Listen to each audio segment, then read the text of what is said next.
जनता party जिंदाबाद।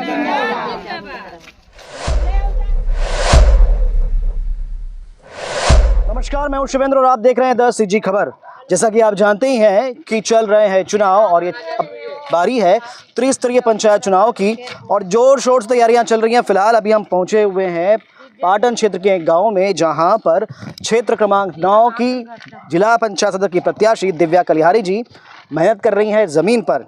दिव्या दीदी नमस्कार। नमस्कार।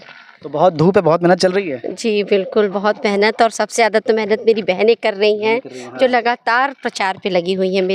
मैं जहाँ पर पहुँच नहीं रही हूँ वहाँ भी मेरी बहनें पहुँचकर पूरी मेरा प्रचार कर रही हैं। ये सबसे बड़ी बात है। तो अच्छी बात है जी। तो मेरे ख्याल से और उत्साह दुगना हो गया होगा, क्योंकि निकाय में जो जीत मिली है भारतीय जनता पार्टी को, उससे तो और उत्साह बढ़ रहा होगा। जी, बहुत उत्साह बढ़ चुका है।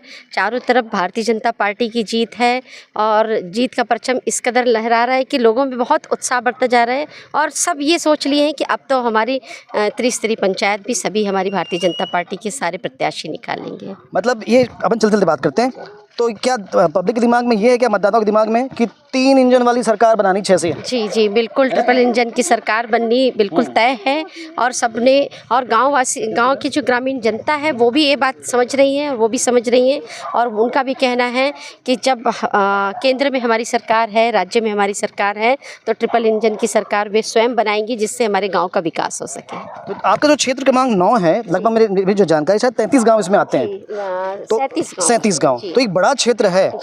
तो यहाँ की समस्याएं कुछ अलग से, कुछ विशेष समस्याएं, ऐसा कुछ है क्या सामने? यहाँ सबसे बड़ी समस्या तो आवास की है, जिसको अभी जो हमारे पिछली सरकार थी उनके द्वारा जो हमारे प्रधानमंत्री जी की तरफ जो 60% पैसे आए थे और 40% यहाँ से देना था, जिन्होंने नहीं दिया, वो समस्या से हमारी पूरी जनता बहुत ज़्यादा जूझ रही है।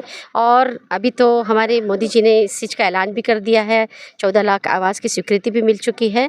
तो धीरे धीरे इससे बहुत अच्छा विकास भी होगा और सब खुश हैं कि आवास सब लोगों को मिलना चालू हो चुका है। तो दिव्या दीदी आवाज दिलवाएंगी सबको? जी बिल्कुल, ज़रूर दिलवाऊंगी। और हम सब मिलके, हमारा जो पंच से लेके हम पूरे जिला पंचायत तक सब एकजुटता के साथ सब एक साथ आएंगे और हमारे गांव के सारे मेरे पूरे क्षेत्र का विकास करेंगे। कांग्रेस वाले आरोप लगाते हैं कि महतारी वंदन की जो योजना थी भारतीय जनता पार्टी की, उसमें लोगों को छला है भारतीय जनता पार्टी ने।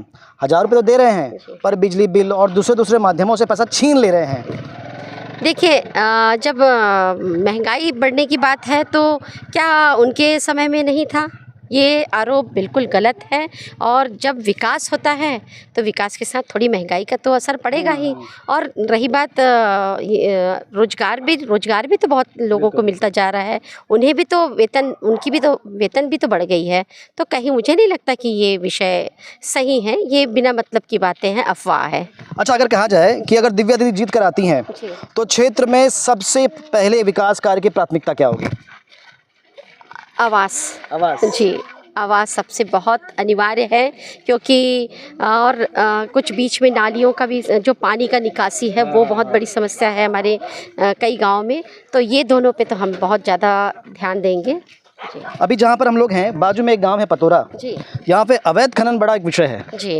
जी उस पे भी हम उस पे हमें ध्यान देना है, क्योंकि काफ़ी इससे एक तो वायु प्रदूषण बहुत ज़्यादा, उससे भी परेशान हो रहे हैं लोग, खूब धूल होने के कारण। और इसको तो बिल्कुल रोक लगानी है, लगाम बड़ा विषय है। जी, इस पे तो लगाम लगाना ही है, क्योंकि ग्रामीण जो क्षेत्र में जनता सबसे ज़्यादा परेशान हो रही है जी। तो चलिए, अब ज़्यादा डिस्टर्ब नहीं करेंगे, चुनाव प्रचार करने देते हैं, क्योंकि कल है प्रचार का अंतिम दिन। कल पहुंचने वाले सांसद विजय बघेल, हम भी पहुंचेंगे यहां पर और फिलहाल देखेंगे कैसी स्थिति बन रही है। आपको बता दें, क्षेत्र जो है, क्षेत्र क्रमांक 9 है, महिलाएं बहुत ज़्यादा संख्या में हैं, क्योंकि उत्साह है महतारी वंदन योजना का। वक्त बताएगा, समय बताएगा कि क्या होगा परिणाम। फिलहाल चलते किसी और क्षेत्र में और देखते हैं कि कैसा चल रहा है चुनाव प्रचार। तब तक बने रहे 10 सीजी खबर के साथ। धन्यवाद।